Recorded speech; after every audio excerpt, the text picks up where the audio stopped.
Nah, mungkin ada yang bertanya-tanya, kenapa sih Yesus katanya Mesias? Yesus katanya anak Allah atau Allah sendiri. Tapi kok dibaptis? Ya kan? Kenapa Yesus dibaptis? Gitu kan? Apa sih maknanya, apa artinya ya? Apakah dia termasuk orang berdosa? Pembaptis. Halo? Gimana, Bu? Bukan orang berdosa, Pak. Bukan berdosa, tidak berdosa. Atau dia mau jadi anggota salah satu gereja Katolik kali, mau dibaptis? Mau jadi anggota gereja Katolik kali ya?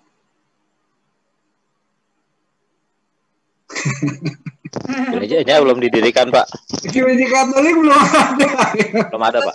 Belum ada. Lalu mau apa dong dia mau dibaptis, ya kan? Awal mewartakan kerajaan Allah. Apa?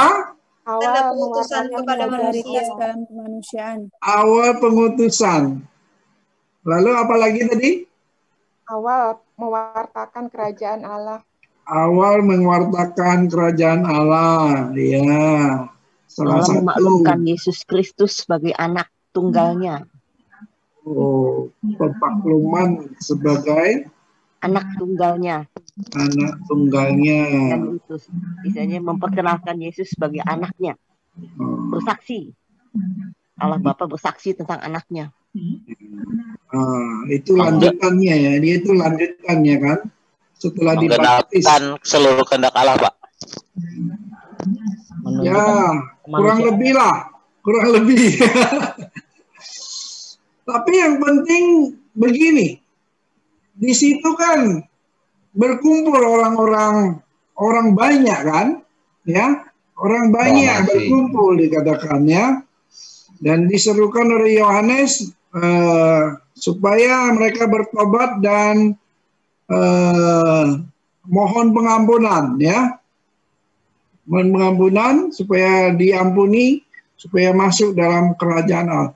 Jadi pada saat dia berdiri di situ sebenarnya dari solidaritas secara kemanusiaan. Itu yang pertama ya. Solidaritas kemanusiaan. Ya. Karena dia pada saat itu sedang berstatus sebagai manusia 100%. Ya, dia juga manusia 100%, ya.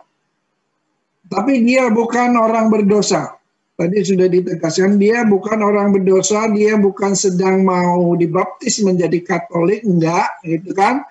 Ini adalah menunjukkan solidaritasnya kepada kemanusiaan, ya. Kemudian setelah dia dibaptis, ada pernyataan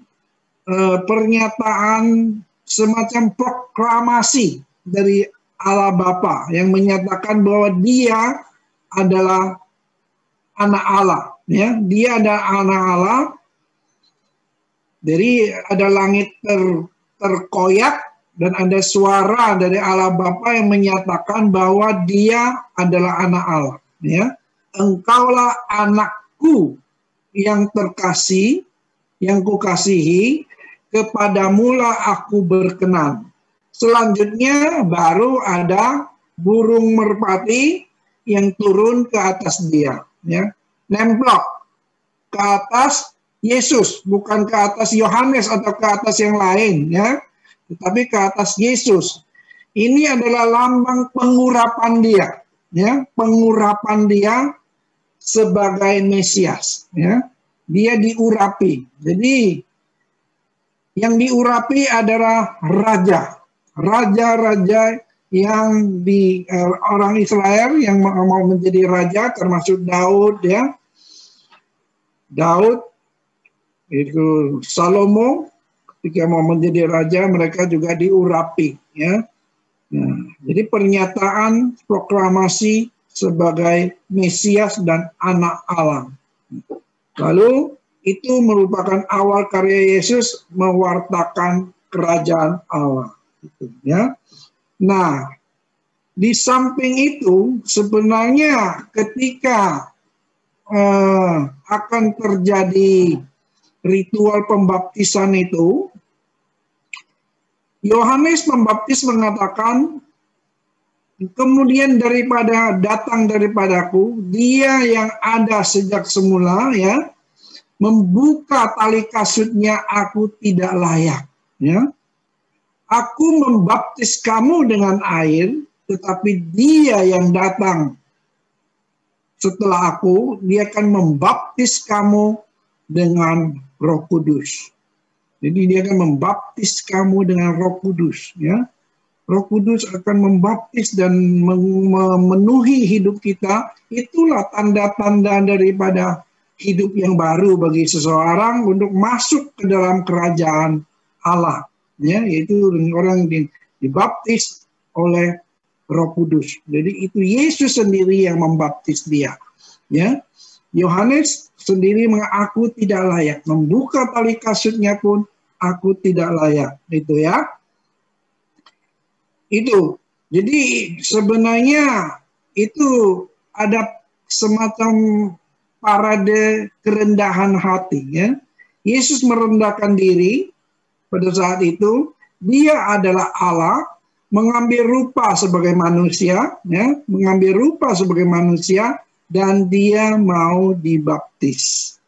Yohanes juga sebenarnya tadinya enggan mau membaptis, tetapi Yesus, ya, kalau dibaca dari Injil lain, mereka akhirnya sepakat untuk menggenapi rencana Allah, maka Yesus mau dibaptis dan Yohanes membaptis dia, ya. Oke, lanjut.